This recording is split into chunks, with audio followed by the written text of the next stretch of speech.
తిరుపతి లడ్డూ విషయంలో నెలకొన్న వివాదం పైన ప్రపంచవ్యాప్తంగా ఉన్నటువంటి హిందువుల యొక్క ఆందోళనలను, ప్రపంచవ్యాప్తంగా ఉన్నటువంటి హిందువుల విశ్వాసాలను పరిగణలోకి తీసుకున్నటువంటి సుప్రీంకోర్టు ఈ రోజున 5 సభ్యులతోటి కూడుకున్నటువంటి స్వతంత్ర దర్యాప్తు సంస్థ ఏర్పాటు చేయాలని ఇచ్చినటువంటి ఆదేశాలను విశ్వ హిందూ పరిషత్తు స్వాగతిస్తూ ఉంది.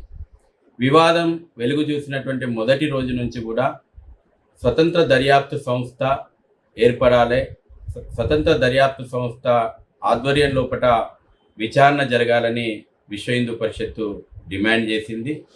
ఈ దర్యాప్తు సంస్థ ద్వారా సత్యం వెలుగు చూస్తుంది అనేటువంటి విశ్వాసం భక్తుల్లోపట నెలకొని ఉన్నటువంటి విషయం ఇక్కడ మనం గమనించాలి.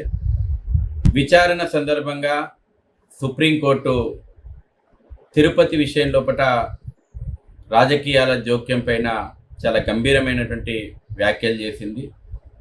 దేవాలయాలు రాజకీయ పునరావాస కేంద్రాలుగా మార్చిన ఈ ప్రభుత్వాలు, అందుకే మేము మొదటి నుంచి కూడా దేవాలయాలపైన ప్రభుత్వ పెత్తనం వైదొలగాలని విశ్వ హిందూ పరిషత్ డిమాండ్ చేస్తూ ఉంది. ఆ దిశగా అనేక ఉద్యమాలు కూడా మేము నడుపుతూ ఉన్నాము. రాబోయే రోజుల్లోపట ఫ్రీ హిందూ టెంపుల్స్ ఉద్యమానికి సుప్రీంకోర్టు వ్యాఖ్యలు దోహదం చేస్తాయని చెప్పేసి మేము అభిప్రాయపడతాము.